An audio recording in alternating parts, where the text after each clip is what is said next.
कभी आपने ये सोचा है शिमला मिर्च को शिमला ही क्यों कहा जाता है? कुछ इस तरीके से पत्थर जैसे यहाँ पर डिस्प्ले में आपको दिखाई दे रहे हैं, ये पत्थर अब समुद्र के किनारे रखे क्यों जाते हैं? हो सकता है आपने सोचा होगा, लेकिन इसका जवाब पाने की कभी भी आपने कोशिश नहीं किया होगा। इसका जवाब मैं आज आपको यहाँ पर देने के लिए आया हूँ। तो चलिए मैं बताता हूँ पहला यहाँ पर कि शिमला मिर्च को आखिरकार शिमला मिर्च ही क्यों कहा जाता है। एक्चुअली ये जो सब्जी है दक्षिण अमेरिका महाद्वीप की सब्जी है और ऐसा इतिहासकारों का मानना है कि इसकी खेती है जो लगभग 3000 साल से की जा रही है। और इतिहासकारों का ये भी मानना है कि जब अंग्रेज भारत में आए थे तो उन्होंने क्या किया था, शिमला मिर्च का बीज भी अपने साथ लेकर आया था। इस सब्जी को उगाने के लिए यहाँ की जलवायु अच्छी थी बहुत, और इससे फसल भी बहुत अच्छी होने लगी। तब से लोगों ने मन में ये धारणा ला दी कि ये सब्जी सिर्फ जो है शिमला में ही होती है, इसीलिए इसका नाम तब से शिमला मिर्च पड़ गया।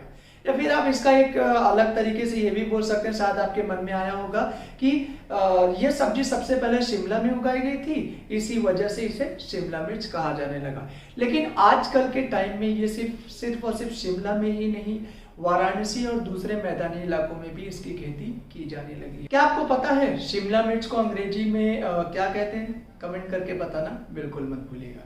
तो चलिए बढ़ते हैं। हमारा दूसरा जो यहाँ पर था, ये जो अलग टाइप के पत्थर देखा था आपने पहले, यहाँ पर ये जो दिख रहा है, ये समुद्र के किनारे रखा क्यों जाता है? आजकल इस तरीके के पत्थर मरीन ड्राइव पर, हाजी अली पर और बैंड स्टैंड पर भी पाए जाते हैं।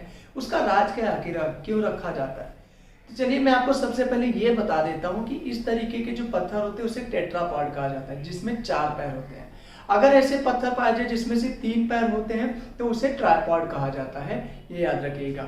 ऐसे पत्थर का उपयोग वहां किया जाता है जहां पर सड़कें और बिल्डिंग होती हैं और समुद्र की जो लहरें होती है ना, बहुत ताकतवर होती हैं। अगर ये समुद्र की लहरें सीधे ही उन सड़कों पर आए तो सड़कों और बिल्डिंगों जो इमारत है उससे टकराएंगी और टकराने की वजह से काफी ज्यादा उनका भारी नुकसान हो सकता है।